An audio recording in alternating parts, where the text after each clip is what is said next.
It's 6:32. This is a meeting of the Affordable Housing Trust. I need to read the governor's orders.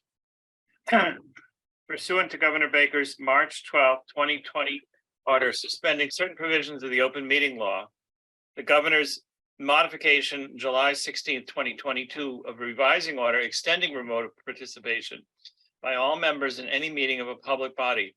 This meeting of the Great Barrington Affordable Housing Trust will be conducted via remote participation to the greatest extent possible. Specific information is on the agenda of how public can attend. For this meeting, members of the public who wish to listen to the meeting may do so. No in-person attendance of any member or the public will be permitted, but every effort will be made to ensure that the public can adequately access the proceedings in real time, very technological meetings. All votes will be roll call. Members attending electronically tonight are Bill Cook, Joseph Method, Garfield Reed, John Katz, and myself, Fred Clark. We heard from Ananda that she is not feeling well and will not be joining us tonight. You may have all seen the agenda that we have a few things to cover tonight. I expect to be joined by Carol Bosco Bowman of CDC, who has a proposal for us later on. On the agenda, we had the February 21st meeting minutes. I just received them about 2 hours ago, so I haven't distributed them, and we're going to pass over that item.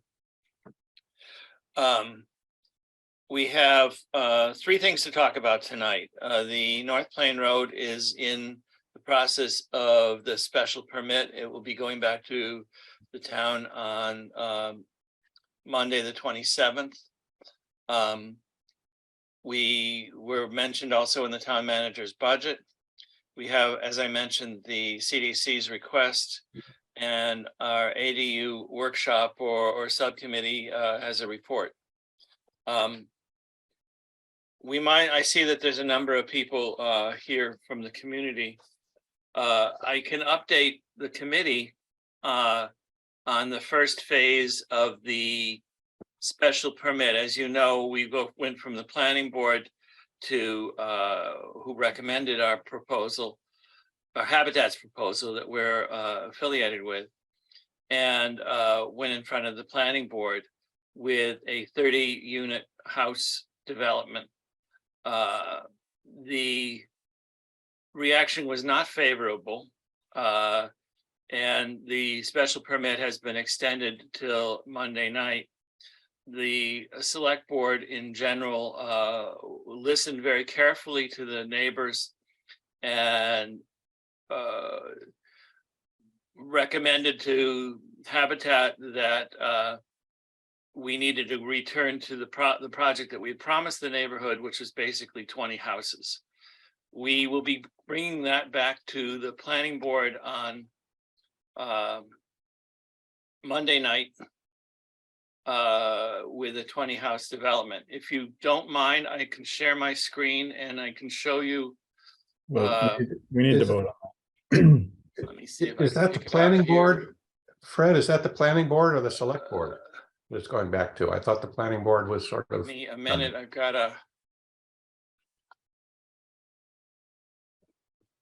to adjust here. Yeah, this project here. And if I do share screen, I've got too many things open is the problem right now. There we go. This is, I know that the folks who are on the call are very interested in this. And I just wanted to say, let's see if I can make this bigger.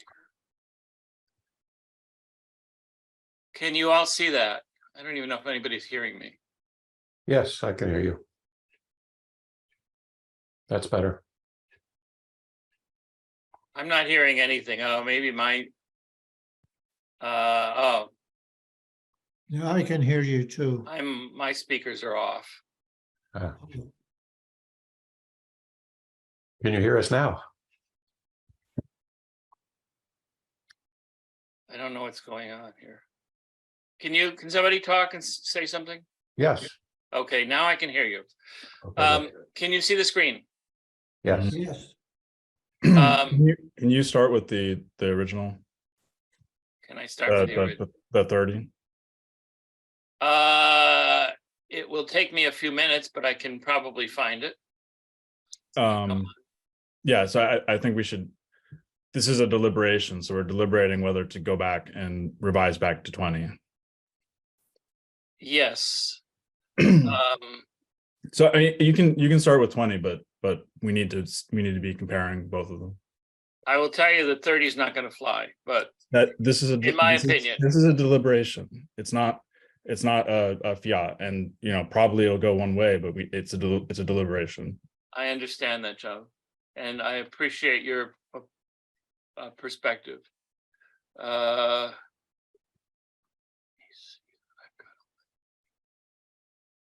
Site plan 3. That's from 21. Go. Let me see what that looks like.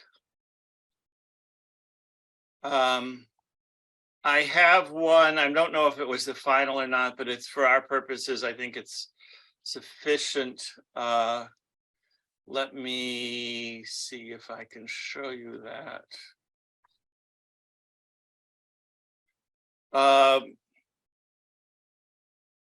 Can you see this now? Let me see if I can make this bigger. I can see it. Yeah, I can see it. Yeah. That's good. And I can do that, make that a little better and a little better there. It doesn't have the contrast that the other one did. Yeah, I think it's okay. One thing that I was interested in from so I watched the whole select board meeting. I wasn't there.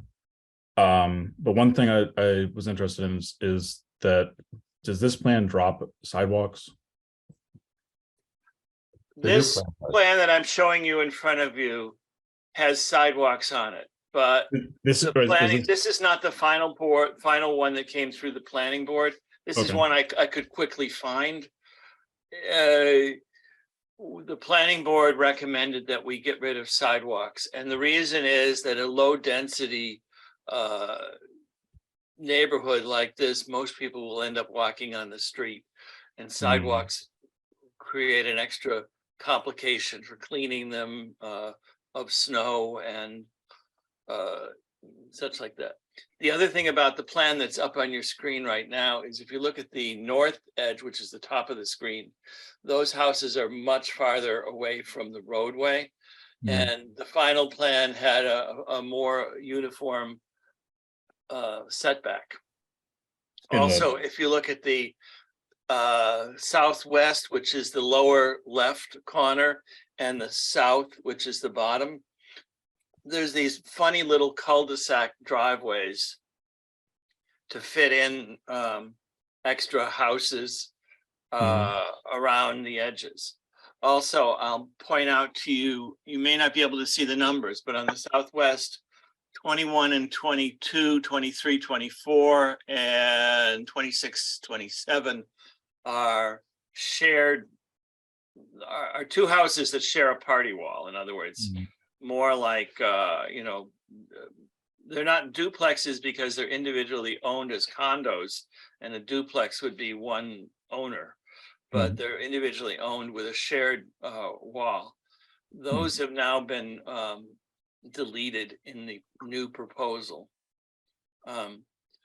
The racetrack oval thing is about the same in the 20 proposal, and I don't know if I can throw both of these up at the same time. I mean, we can toggle back and forth between them. Yeah. Wait, can you open another tab? Or well, with Zoom, I'm not sure I can. They don't need to be side by side. Yeah, they don't need to be side by side. What's that? That's the same thing. Share.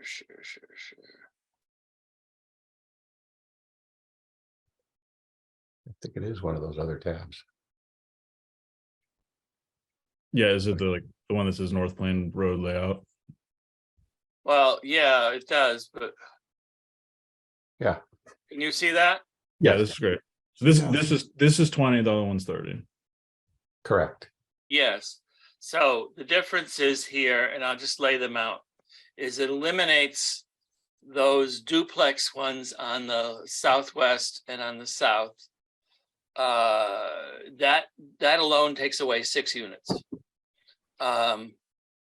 Also, and I'd have to look side by side, but now everything's on the community access road going around here. Now, this is just one with a contrasty background. Everywhere that's dark is green space, basically. There's about 5 acres total, or I'm sorry, I totaled it up, but yeah, 5 acres if you include the common area of the area that's shaded there. So I think it cleans it up a lot. I think it gets rid of a lot of those weird cul-de-sacs. And the other part is, I mean, I think, you know, as chair, you go back and forth between giving your own opinion and trying to keep the discussion going. I'm going to say, this is my opinion. This is the project we wanted to build originally. I consider this a win. I consider this part of the process. I don't consider that, you know, that we had to go backwards or anything like that. I think that the community input was very important to remind us that this is what we promised. And I think that this is going to be successful. I also will tell you that it's going to take Habitat a while to do the fundraising, to do the construction, to get the families qualified. And I think it's better to have a win with a 20-unit project and have a great, you know, celebration than to extend a project out for an extra phase for an extra few years. So I'm recommending the 20. I'd like to get a vote tonight. I believe that Habitat has sought into this. They think it's the project that they originally committed to. And the engineer is preparing these documents to go back in front of the select board Monday night. So I can toggle back. so you know, yeah, we're gonna vote on it tonight. I would like to enter into the public record the letter that I sent to the Berkshire Edge. Okay. I don't know how to do that, but I guess I No, can. I'm saying I want to read it out loud. Okay. You saying you want to read it? Yeah, I want to read it into the record. Okay.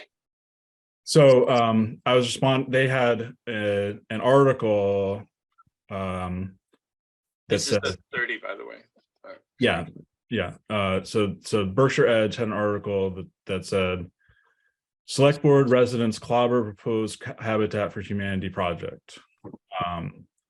And I listened to the entire YouTube recording.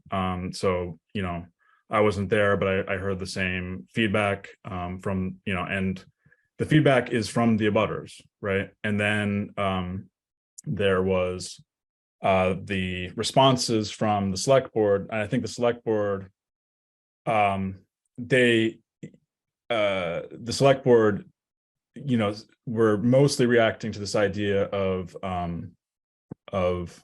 going back on our word or going back on a promise. And then they said, like, let's continue this to the next time. And they said, people said that they weren't happy with how it was going, et cetera. And so anyways, so my letter says, I was dismayed to read that there was a lot of negativity toward adding 10 new affordable houses at last Monday's select board meeting, expressed both by the neighbors to the project and by the select board members themselves. The background is that Habitat for Humanity presented their proposal for 30 units at the North Plain Road project at the meeting. The project had originally been planned as 20 units, and this number had been presented to the abutting neighbors as part of an outreach effort by Habitat for Humanity back in August. More recently, at the urging of the planning board, the designers expanded to 30 units. During the comment period at last Monday's meeting, the neighbors were upset that they hadn't been notified of the change through a similar outreach effort. but it was clear that they also didn't like the idea of 30 units. And then I'd say, hey, I'm on the Affordable Housing Trust Fund board, but I'm speaking on my own behalf. The neighbors are entitled to their views. That is what the open comment period was for. What doesn't make sense to me is why the select board immediately aligned itself with the abutting neighbors, and why several members suggested that they will only support the original 20-unit proposal. The project within 30 units is within the specified density of the residential zone. And later I did some research and it's a little bit more nuanced, but I think that's basically still true. It is the same density as the center of Housatonic, which North Plain Road in Maine is not particularly far from. The main argument of the neighbors is essentially that their street is currently less dense and they prefer it that way. Again, this is an understandable view, but why should it sway the select board, who are supposed to represent all of us, not just a specific group of homeowners? How can we solve the affordability crisis if current homeowners have a veto on the number of neighbors they will have? Why do the interests of the current homeowners outweigh the interests of the 10 families who could live there? If we are going to address issues of affordability in Great Barrington, we will need to reorient our thinking. Existing homeowners are not more deserving than future homeowners. Retirees are not more deserving than new families. Homeowners are not more deserving than renters. If you are zoned in a residential area and you don't own all the area around you, you might end up with some new neighbors. Why not welcome them instead of trying to pull up the ladder? And that's the end of the letter. And then I just wanted to add a few things.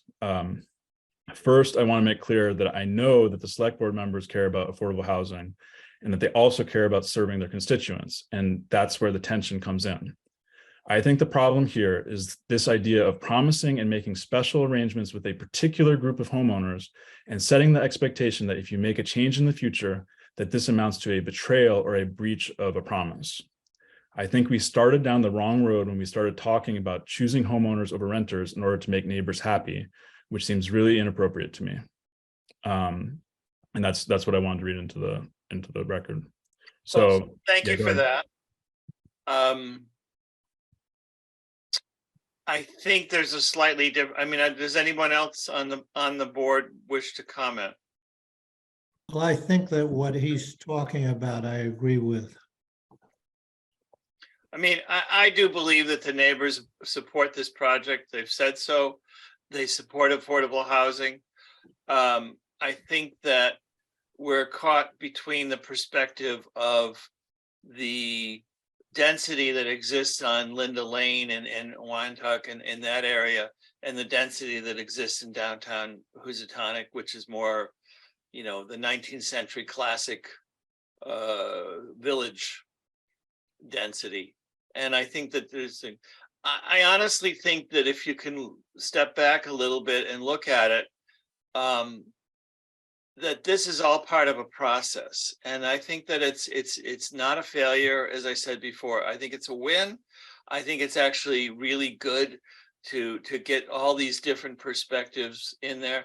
I agree with you that we need to reorient our thinking. But I think the way to do that is to have a successful 20-unit project and not, you know, a project that starts off its life with challenges. I'm Garfield. Recognize Garfield here. Okay, thank you. Thanks for your comments and your concern, Joe. That's nice that people are concerned and involved. I'm speaking for myself. First thing I'm gonna say is 20 homes is better than no homes. I don't have a problem with it being 20 because I think there was a little push from the planning board to make it 30, not so much. And don't quote me, but I believe I heard that. I think it would have been a stretch for Habitat for Humanity to build 30 anyways. I don't have a problem, as I started to say, with listening to the people that we are working with and around, and that is a community that's part of Great Barrington. So they do have to be considered as well, even though it may be just a handful. I've always been told that if you have a handful of people that are speaking, there's probably a heck of a lot more. Just a lot of people don't maybe have the time or have the nerve or energy to speak out. I think staying true to what we had said in the beginning is the right decision. And again, 20 homes is better than no homes. Garfield, 20 homes is what? Better than none. Okay. I definitely agree with that, Garfield. I also think that 30 is better than 20, but yeah, for sure. I will tell you that we have 8 people signed in on our call, plus 1 member from the press, making it 9, who are very interested in this discussion here. Joe, how can we? I just want to emphasize that it's part of a process. I know I've said that 3 times now, and I really don't want to repeat myself, but I'd like you to see that we're going to come out of this with a win. We're going to come out of this successful, and that it's going to be, in the end of the day, more successful for having gone through this process. And So if you can, I'm not asking you to endorse it, but I'm asking you to accept it. I mean, I don't have to accept it because I can just give my nay vote. But I mean, I can accept it in the sense that, you know, I don't have any power to change the outcome. But you know, I can give my nay vote. I know, but I'm trying to be more convincing here. You know, I mean, things are better when all speak in the same way. I just think that we went down this path. In the end of the day, we're going to have a better result. So I mean, so one of the, so you know, obviously, I of course I know that 20 is better than none. One of the things that I was trying to articulate in the letter, and especially at the end, which I kind of tacked on, is that I want to emphasize that so the Berkshire Edge, they had a nice they ran as my headline on the Berkshire Edge, they said existing homeowners should not have a veto on their future neighbors. That was their line. And so I think it's really important that as the Affordable Housing Trust Fund, as advocates for more affordable housing, that we need to be like, just like when you have a like a trial court, and you have an adversarial system, and you have your defense lawyer and you have your prosecutor. We should be on the side of affordable housing, because the select board, like they're the approving authority. They can say no. They can say no, it has to go down to 20, but we're not. They did not tell us to go down to 20. We're preemptively going down to 20. And part of my concern is that I was not there for the early parts of this, but I can see in the record of Berkshire Edge is that when the town bought the land, that the first thing that happened was at the CPC meeting, people showed up, and the moderator had to tell them to stop yelling at them. And I think that set the tone for this entire negotiation, that even before anything was built, the neighbors were saying, we don't want you to build anything here. And then we said, well, and then like a year later, there were negotiations, there was talks, and it was like, okay, don't worry, it's not going to be renters, it's going to be homeowners. But see, right there, like, I think it's very inappropriate for an affordable housing trust fund to say, don't worry, they're not going to be renters, they're going to be homeowners, because we shouldn't have a preference. Our job is to create housing. Our job is not to have a preference for one or the other. But my point is that's not our only job. Our job is also to represent the community and to marry the needs of the community, which admittedly are affordable housing, our charges for affordable housing, and you know, the resources that are available to muster the resources that are available, but also to align with the community's needs and interests. And I Okay, so- agree with you with the, not just the future homeowners, but also the, you said something about we should talking about the existing homeowners and the future homeowners.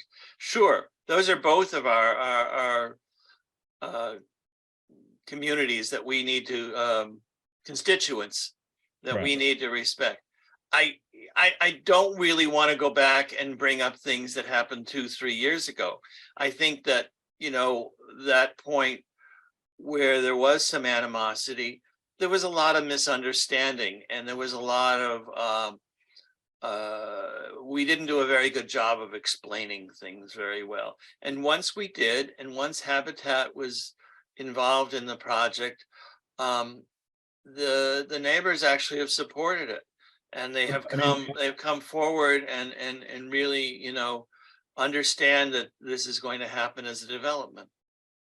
So, I mean, we don't have to drag out this conversation. And also, I think it's appropriate. I don't know. I think, aren't we supposed to, in general, try to open up a comment before we take a vote or something like that? I thought there was. We Are haven't we had a supposed motion yet, I don't think, right? We haven't yet had a motion. If you have a motion, isn't Yeah, there? Garfield has his hand up, so yes, we can do that if you, so I will address the members who are on the call. If you can hear me, if you have if 1 or 2 or 3 people want to make comments, please raise your hand and I'll recognize you. But right now, Garfield wants to make a comment. Yes, please. Thank you.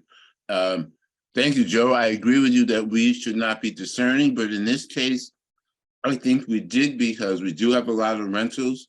Home ownership is a nice thing to have for someone. If whatever your age bracket or your income, there's a certain more pride with it. And we are building a lot of rentals. And I think this is, and I like to look at it as just, this is one phase of the work we're doing. We still are doing some work with construct and rentals and using our money for it. So I like to look at it as this is just one project. And I do like to think that home ownership, for me, it was wonderful when I owned my home. I sang "This land is my land." It's just a wonderful feeling, and I think that's not so bad. Sorry, I don't want to be misunderstood. So I think that's totally legitimate to say that you want a mix of rental and homeowner. My concern is this idea of saying like, oh, you don't want renters. Don't worry. We're going to give you some homeowners because you're worried about 40 renters. But we're going to give you homeowners. Could I address that? Yeah, go ahead. Early on, when we were first forming the trust, we talked about what we could focus on, because the CDC of South Berkshire and Construct both focus on exclusively on rental properties. Mm. And we decided back then to focus more on home ownership, because the rental, why should we focus on that? There's 2 other groups in town focusing on that. So this actually predates this whole development in terms of us going forward with home ownership programs. We did the down payment assistance, and so that actually fits in with the direction we've been going in long before this project came up. Well, That's why we have home ownership. I think everybody's had a chance to weigh in. I want to Can I- again Can I say just one last thing, and then I will shut up. So the one last thing I want to say is that this nuance, James Bailey, we had a conversation, and he actually pointed out that, so like I said, the density is allowed, and this development is higher density than the regular single families home zoning, and he pointed out that what it's covered under is the PURD, and whatever it is, or something urban residential district, right, or development. Residential development. It's a planned unit residential development. Planned urban residential development. Planned unit. Planned unit residential development. And if you look and it's in the zoning and the zoning bylaws, if you look at the purpose of what that says, what the PURD is for, it says in order to create the classic New England town center, and it's in order to have services be centralized, and in order to it just like the There's a number of things that it's for, yeah, well, but it says it's basically the benefits the of benefits, the guidelines. yeah, but I mean, but PERD exists to create density, right? It needs to have a common green space, a commons, and it's to create a higher density, and that's why more density is allowed in the PERD than in the surrounding areas, right? And so that's why, like, when the planning board looked at it, they said you have this at 20, but it can be 30, because that's what the PERD allows. And so I just want to say that the concerns of the neighbors saying that's too dense, the point is the density. The point is to increase density. Sure. So That is correct, so the argument of saying like this area isn't dense, so you don't put the PERD next to us. The whole point, the reason why it's in there is in order to create pockets of density. So and by that reasoning, then how they're in the zoning where that's allowed. Anyways, so I'm done. Well, I just corrected a couple of things. The planning board actually said they wanted 40. We compromised on 30. There was Mhm. one member of the planning board who you probably couldn't guess who wanted 64. But, you know, they are out to lunch as far as I'm concerned, because they never thought about how that would lay out in any kind of practical terms. We went through the PERD process because it gave us the one-stop permitting for this thing, rather than doing a subdivision, and it really worked out for that. One of the side benefits is that one can increase density if you meet all the other kinds of things, but it's not necessarily the driving force behind the PERD. The PERD has other if you look in that preamble, there's a number of things that serve as guidelines. One of them is green space, as you mentioned. And there. Anyway, I think we're a long way down that process. It's been a good process. I want to emphasize for the fourth time that it is a process, and we've gotten there. And in the end of the day, I think it's going to be very successful. I'd like to wrap this up. I'd like to get a motion and a second. I'd also like to invite anybody from the community if they'd like to address this before we vote. And if you do so, please raise your hand. So can I get a motion, please? Motion to vote. I would like to get a motion to endorse, I think might be the appropriate language, the revised development showing 20 house units on the North Plain Road site. So moved. Showing what, Fred? 20 houses. Okay,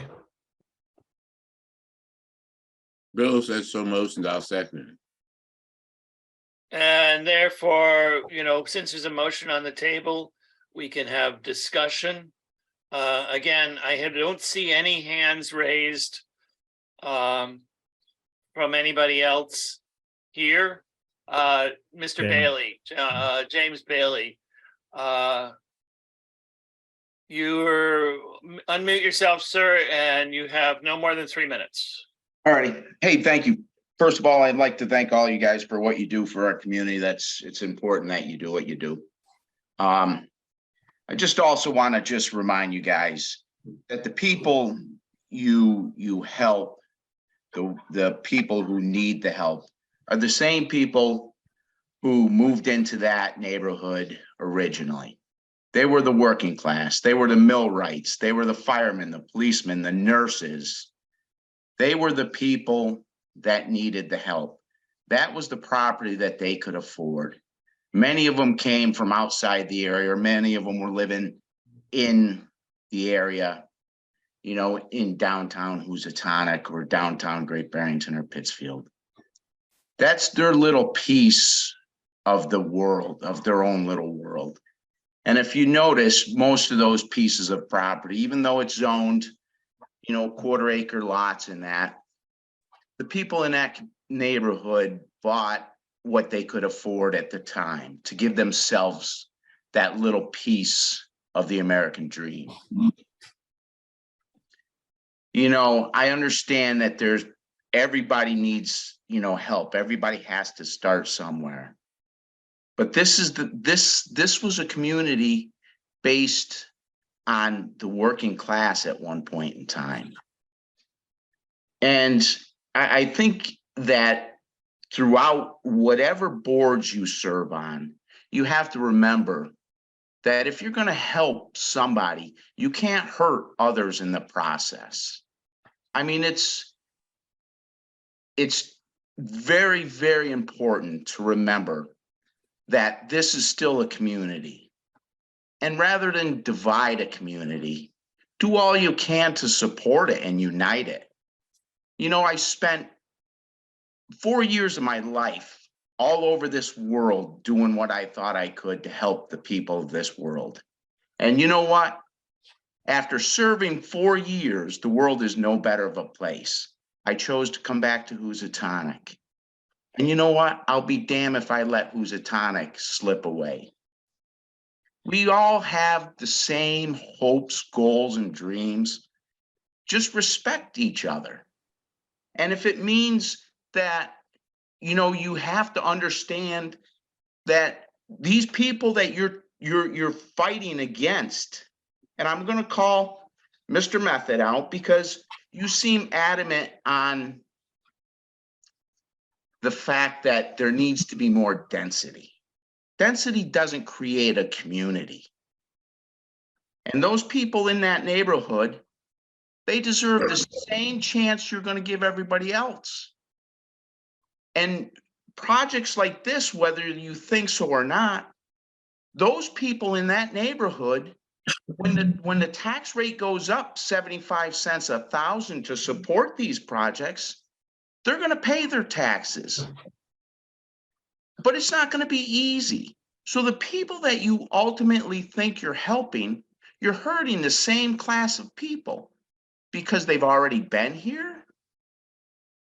Let's just think about who we're hurting in the process of who we're trying to help. Thank you. Thank you very much. Is there anyone else who would like to address the group?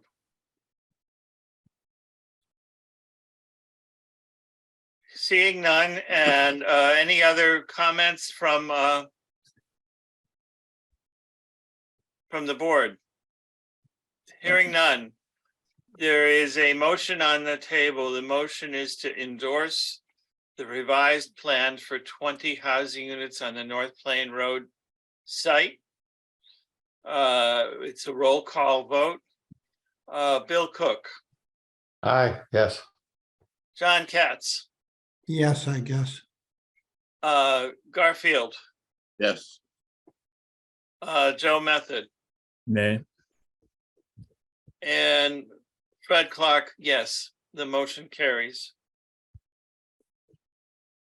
Thank you very much. I'm going to move on to the next issue here. And as I said, the item will be coming back before the planning board on, I'm sorry, before the select board, who has the permitting authority, on Monday night, on the 27th. So, Carol Bosco Ballman, who is the executive director of CDC and also a longtime Housatonic resident, is with us tonight. And she'll be joining us just in a second.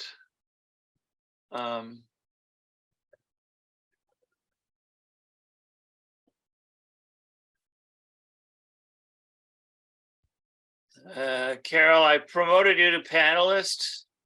If you recognize that, you should be able to be seen.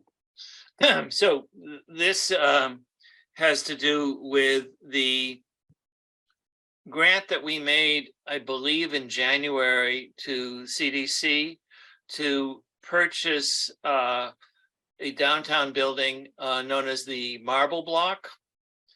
If you recall, we granted $100,000 for and CDC was going to purchase the block with affordable housing units above and give us a deed restriction. They also received a significant contribution from the town ARPA money grant. And Carol, welcome tonight. Thank you. Thank you. You want to take up the story from there? The last we knew, we were talking about the Marble Block. That's right. I would be happy to. Just want to say thanks again for this committee and the work that you're doing. All of us who are trying to mitigate the housing crisis are happy to have your partnership. So we've been asked, there's a change in opportunities for the CDC, and we decided to shift our attention to another property. And we've been asked by the sellers of that property not to publicize the actual address. And I'd like to honor that request. In the materials that we provided to the Great Barrington Affordable Housing Trust, we have identified that property and all of the important considerations, as we understand that the group is making an important decision about public funds and that you need as much information as possible. That said, I'm happy to answer questions about the property. And I thought for the benefit of those who are in the audience, I would just give a quick overview. So we are looking at another property in downtown Great Barrington. This property has a number of residential rental units and commercial units. And it is a mixed use development, just like the Marble Block was.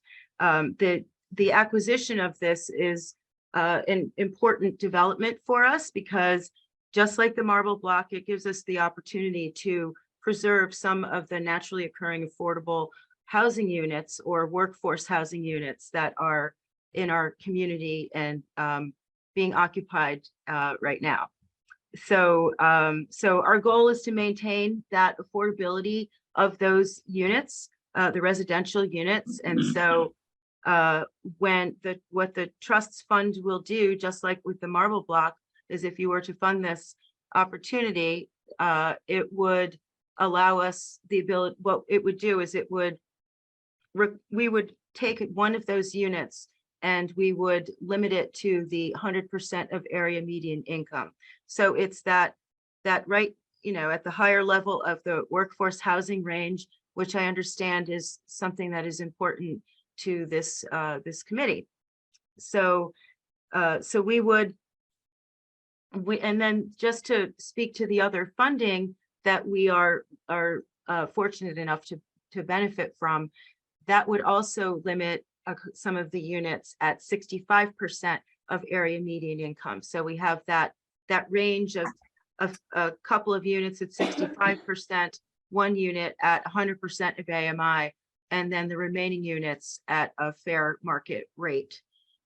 So this property, the capital improvement requirements for this property are much more easily addressed and more easily addressed toward the beginning or soon after ownership. So that is definitely a bonus, and we don't anticipate that anyone will be displaced during that process.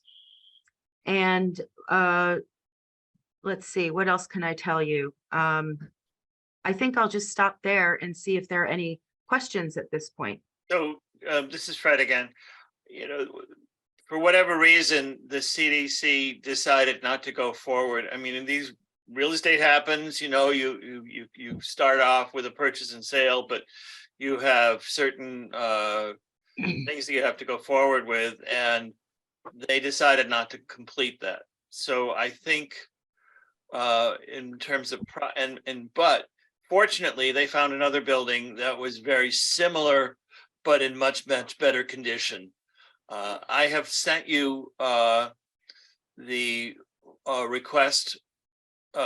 proposal request that CDC has sent to me, and the pro forma, I believe it was last Friday, Thursday or Friday, I sent it out.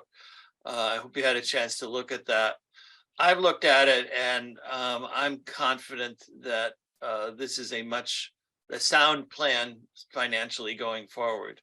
I will also tell you that the town ARPA committee has agreed, and they have shifted their commitment, which they had previously made for the marble block, to this new project that is going forward.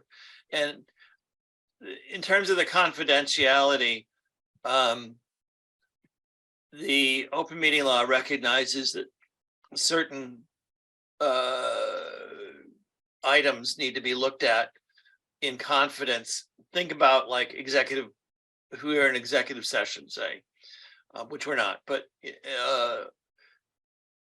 eventually they will become part of the public record at the time that CDC goes forward and closes and files, with the registry for closing. So I want to just assure you that we are within our bounds now of keeping the respective confidence, but it will become forward. Garfield, I see your hand up. Yes, thank you, Carol. I have some questions. Well, and this is the first I've heard of it, and I hope you're not asking for a vote tonight, because I'm certainly not prepared to, and think we need to talk about it more. And I have not seen any of this in writing anywhere. So if there's something I can get in writing, I would love to view it before I made any decisions myself. I believe I sent it out last week. I'll look. I remember seeing it.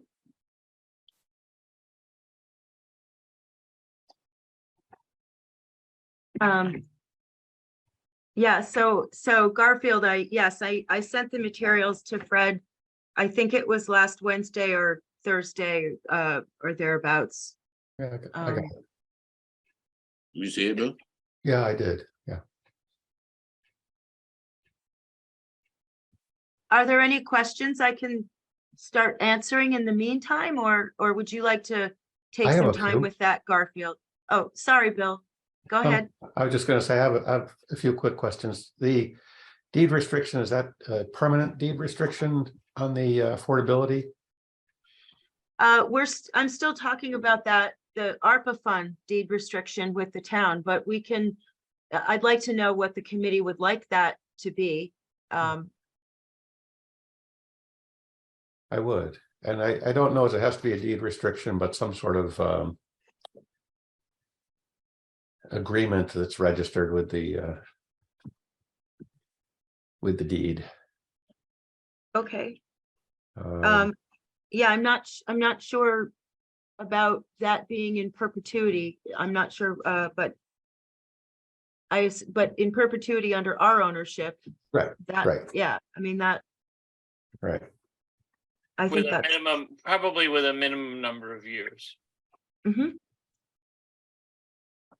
Right, so if we happen to decide that we need to sell the property within so many years, then we would expect to return the funds.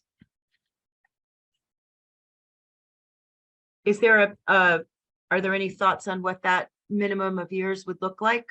Would it be similar to the way that you, the program that you have for a down payment?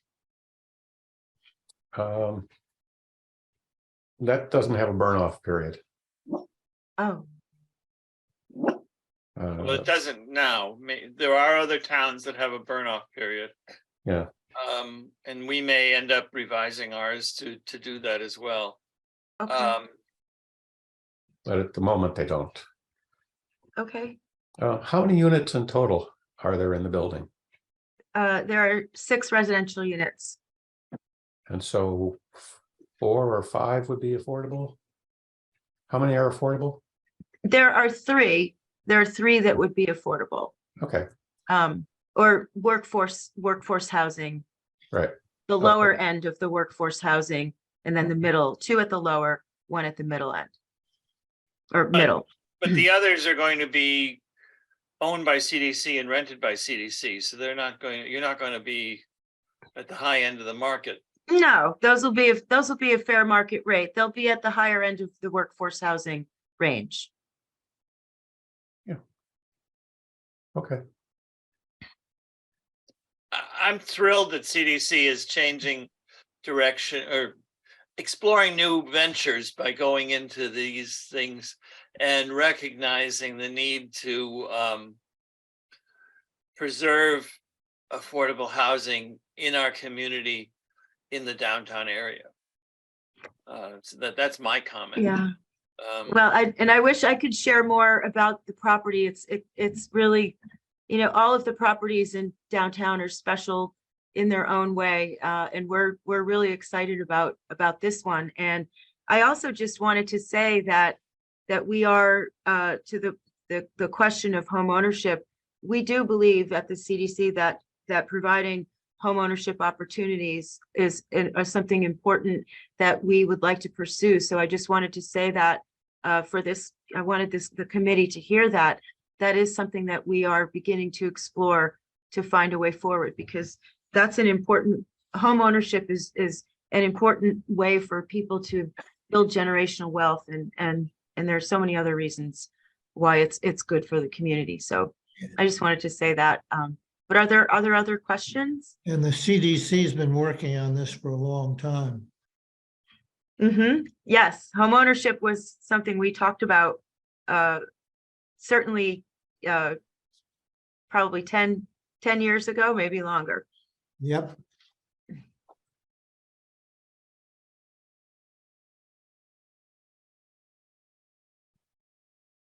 Are there any other comments? So procedurally, what I think we need to do is to have two votes. One vote to rescind the grant for the marble block, and the second vote to award a grant for the CDC project.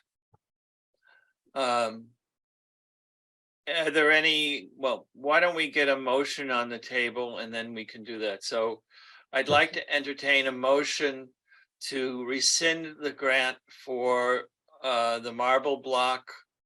I don't know what else to say. I move we rescind the grant for the marble block to the CDC. Yep, so do I. Okay, Bill and John have. Are there any other comments? Are there any members of the public who wish to comment? If so, please raise your hand on Zoom and I will recognize you. I think Carol's dog should have a vote. Any other questions? So the motion on the table is to rescind the $100,000 grant for the marble block. It is a roll call vote. Bill Cook, Yes. John Katz, Yes. Garfield Reed, Yes. Joe Method, Yes. and Fred Clark is unanimous. The second motion is to award a grant of $100,000 in exchange for affordable housing restriction on a CDC project on Main Street in Great Barrington. So I can moved. make, okay, Bill, and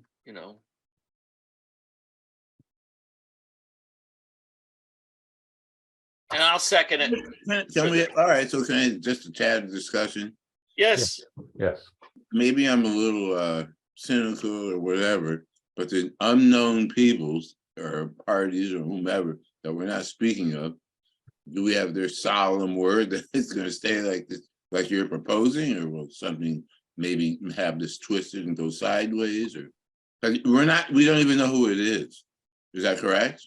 We do. We're giving a grant to CDC, Carol, and CDC. Okay, all right. And they're purchasing a building, so the unknown people will be out of the business, out of the picture. Okay, they won't have anything to do with it. Thank you. CDC is going to manage the project. they're going to hire a manager and they're going to rent apartments at affordable rates. Thank you. And if they weren't purchasing this building, the developers would be charging probably, well, I think I'm safe to say probably twice the rent that CDC will charge. And if this keeps going, then there would be no people who actually live downtown, people who, you know, can get places without a car, and it will change the character of Great Barrington. And I think that there needs, you know, one by one, the Mahawi block and the building next to Wheeler and Taylor that Ian Rush is developing. Well, that one didn't have housing in it, but the Mahawi block was historically very, very inexpensive rooms. As a result, the landlord didn't have any money to fix it. But, you know, Ian Rush came to the Community Preservation Committee and he wanted $250,000 per unit for a 10-year restriction for affordable housing for those units. And as much as I disagreed with his fuzzy math that he was using to establish $250,000, that's the number that he thought that an affordable, the delta between a market rate unit and a workforce housing affordable rent unit was. For 10 years. Yeah, yeah. And, you know, to me, it sounded like trying to ransom the town and make us, you know, do that. But anyway, CDC is a well-known entity. They have a lot of experience in renting affordable housing. They better, because they've got another big one coming on the horizon soon. And I'm confident that they can operate this successfully. I've talked with Carol and with her board, and I know Bill has as well, and I know John's involved. And I think that they want to shift from those larger projects like the Bentley projects, like the Windrush projects, that, you know, those fill the need for getting large housing in. Those are the kinds of projects that get the grant money. These projects don't. The 4 units or 6 unit rental units, there's no grant money for that. We have to act locally for this. The bottom line is that we have to do something, or we're going to wake up one day and find a very different town. So I support this wholeheartedly. Okay. Are there any other comments? Generally, I don't support giving money to private developers, but I think the CDC is a different category. Joe, I you do wanted to say too. something? Yeah, I have like really mixed feelings about it. I just think I don't feel strongly enough. I don't feel very strongly about it. I think I'm going to vote no, just because it's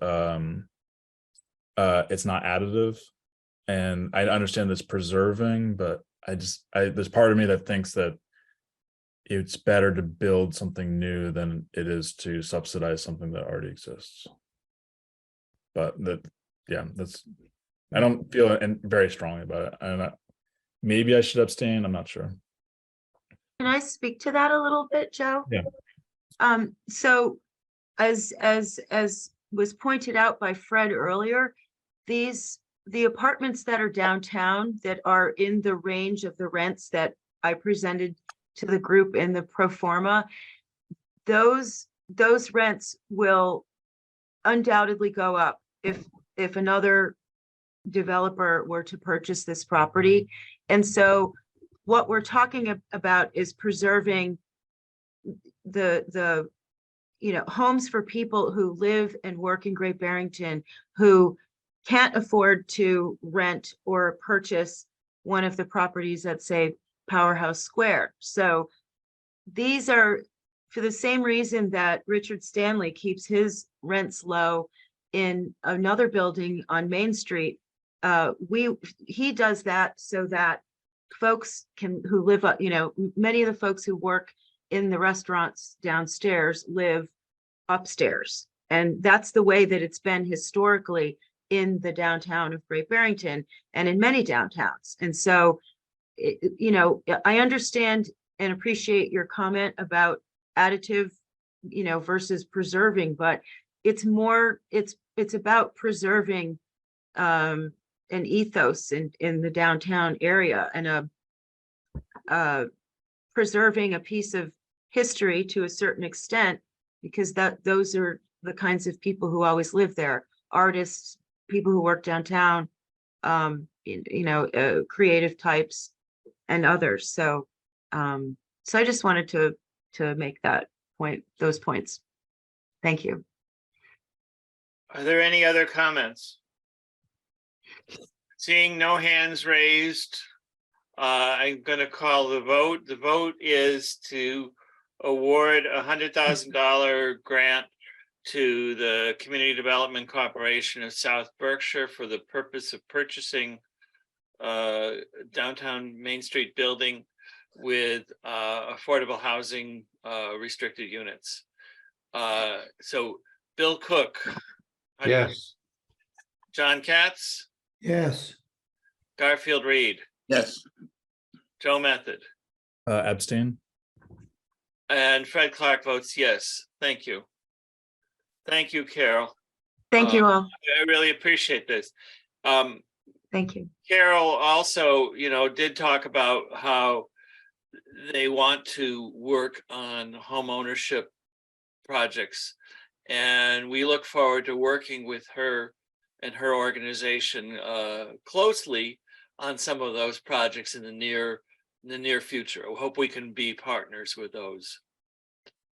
We do too. Thank you you. very much. Take care, everyone. thank you. On our agenda is we had a ADU working group or workshop that we posted. We determined that the open meeting law required anytime more than one person was meeting as a workshop, subcommittee, or whatever one called it, it needed to be posted as an open meeting. So we did. I was unavailable that night, so Bill was able to, I hope. I have no idea what happened, Bill. Do you want to just so that was Ananda sent myself and to Bill a note saying that she wasn't well and wanted to provide a report, but before, Bill, I'd like you to talk about what went on and what you're doing. Before that, I see Garfield has his hand up. Do you have a comment? No, I can wait, and then I'll make my suggestion after. Okay. Thank you. Yes. I thought Ananda summed it up nicely. Just going to see where her email went. Hang on a minute.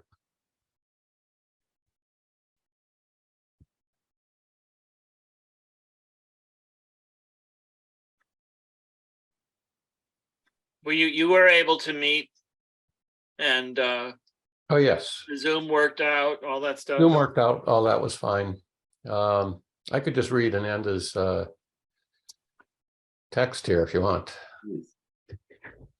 The ADU pilot subcommittee met last week. Members are Ananda, Joe, Bill, and Jeremy Higa from the planning board.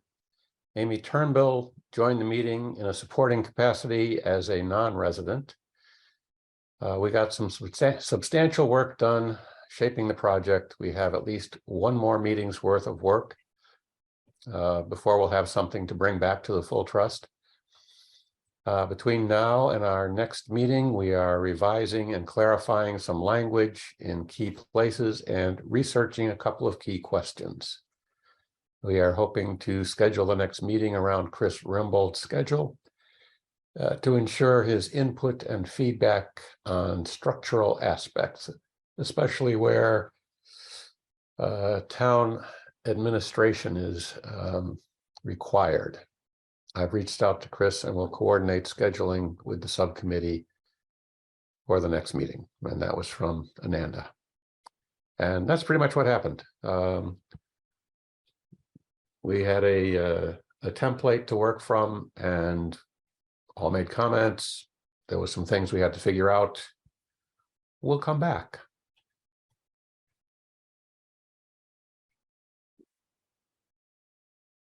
Did you get into dollars at all, or not? Just the structure? Mostly just the structure. There was some specific questions that came up. I think I may have copied you. I sent some documents to Ananda for our next subcommittee meeting.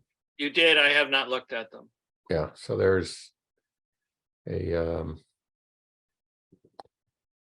rental agreement that gets tied in to the deed somehow, and we have to figure that out. So When you're ready, done, Bill, I'm having questions. Yeah. You all set? Yep. All right. Well, first, let me start by asking, because I am not aware of the subcommittee that you're on. Another one. So if you could kind of repeat what this is that you and I maybe missed it or forgot. I don't think you were at that meeting, Garfield, but it was basically creating an ADU program, a pilot program to see if there was interest basically in the community. And so we're trying to craft that proposal. All right, now let me just tell you my feeling or my perspective on this. One of the things, actually, I wanted to see if we, the Affordable Housing Trust Committee, could meet with the subcommittee, which is for the housing subcommittee, which is liaison myself, Yeah.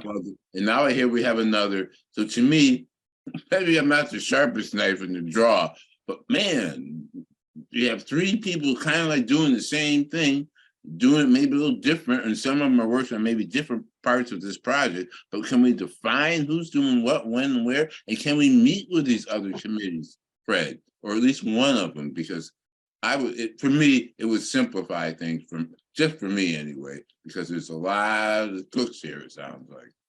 Well, you're on that other committee, and you know, Jeremy, well, so I think that there's not as much overlap as you might think. The select board and planning board housing committee is basically working on new ideas and how to put new ideas in place, including legislation and regulations. That sounds a reason for us to meet with each other. I don't see why not. Sure, we can. Absolutely. We meet on the third Tuesday of every month. Would you have to facilitate that?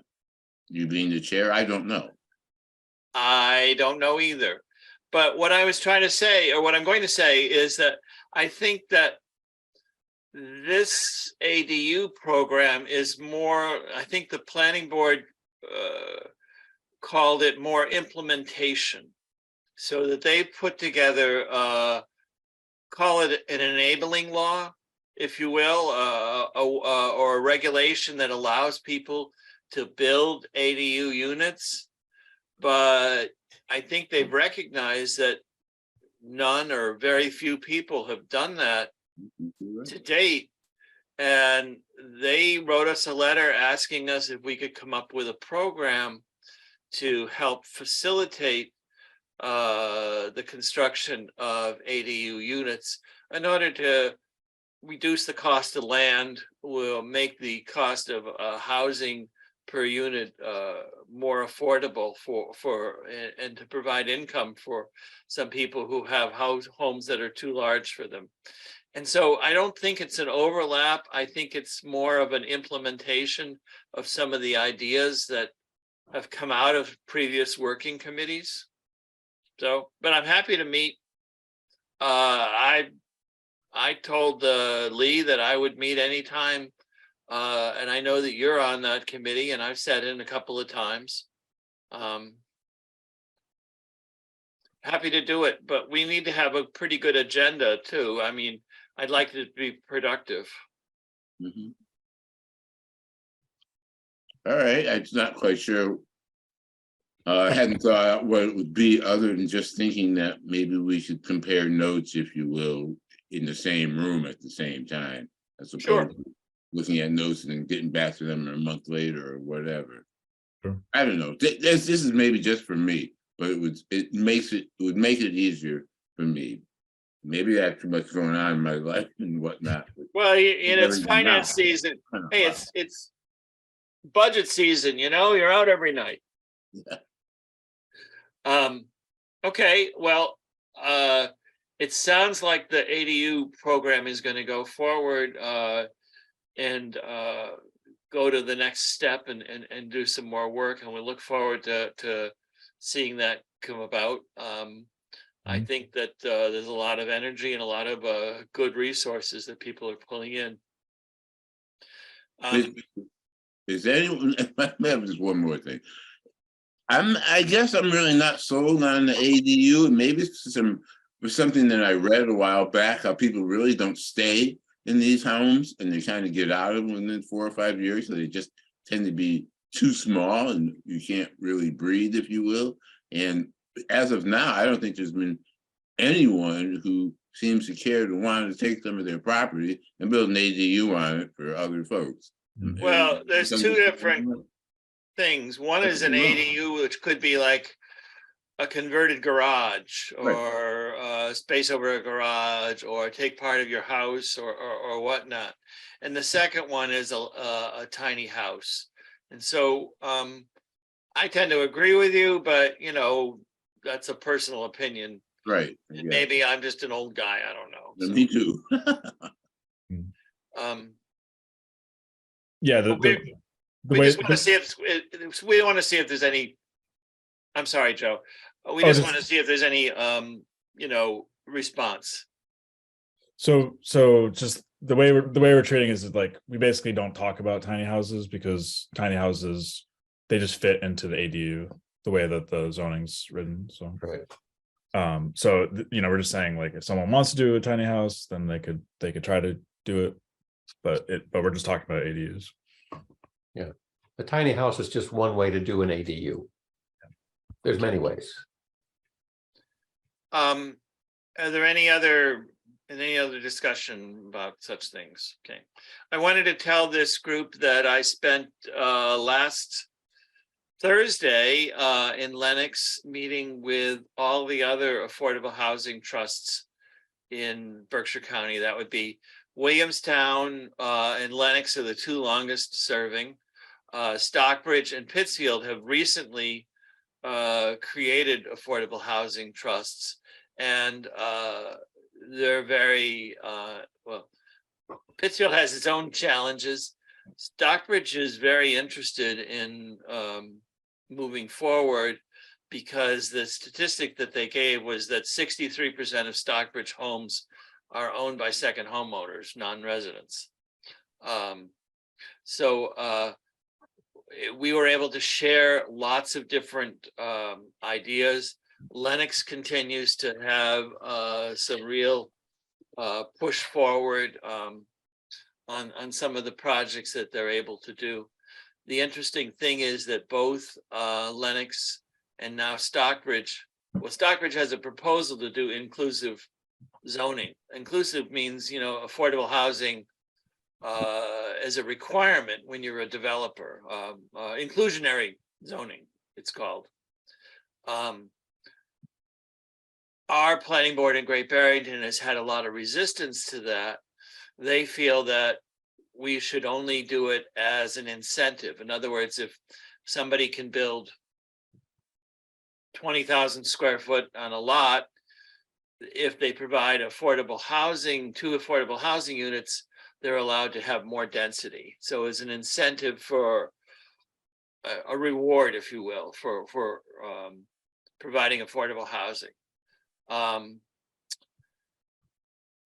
Anyway, the reason that it works in Lenox is that the Mirabelle, which is the old Cranwell project, and then the Bellefontaine estate and the some of the larger estates, and Blantyre, of course, when they're starting to talk about units, they're talking about, 400.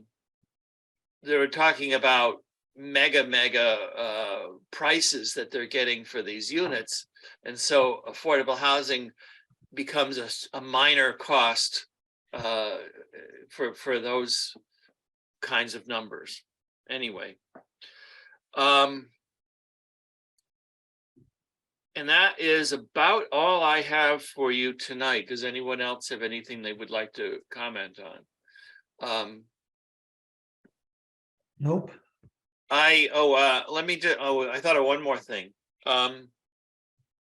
We have been running an emergency rental assistance program in conjunction with Construct for the last couple of years. And Jane has contacted me and made a proposal for additional funding for the next cycle. And so she'll be coming in April to ask for funding for that. Also, the Community Preservation Committee has asked us to come in and do a budget accounting in the spring when certain members are back from their winter holiday. So we'll be doing that sometime in April or May going forward.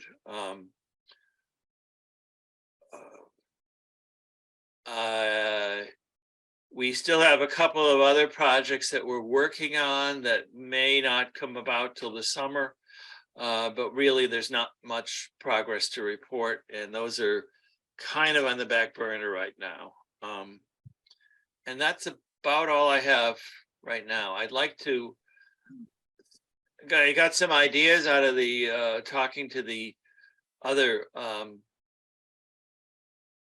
affordable housing trusts, and one of the things that I'd like to look into is whether we can do an inventory of abandoned or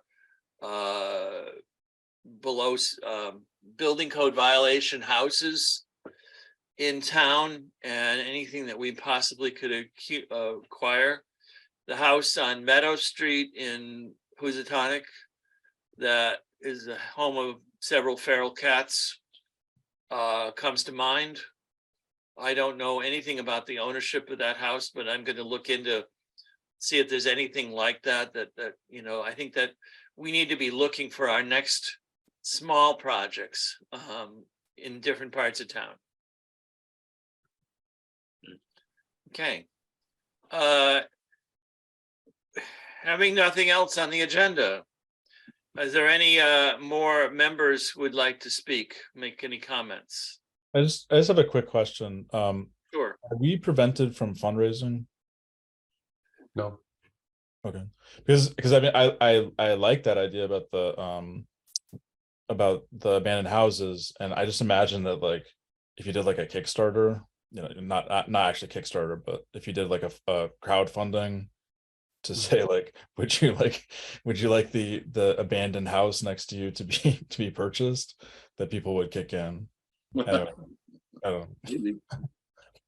I honestly, I don't know that this house is abandoned, but it sure as hell looks like it. Yeah. But yeah, I think I've talked about registry before, and I think, yeah, that'd be great to have that kind of registry too. Yeah.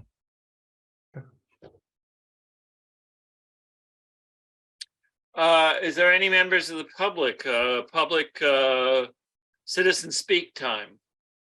Please raise your hand and I will recognize you. How about media time? Any comments from the media? The next meeting is scheduled for April 18th, a Tuesday night at 6:30 via Zoom. and the agenda will be posted. Without objection, I'm going to end the meeting at 7:52. Good night, everybody. Right. Good night.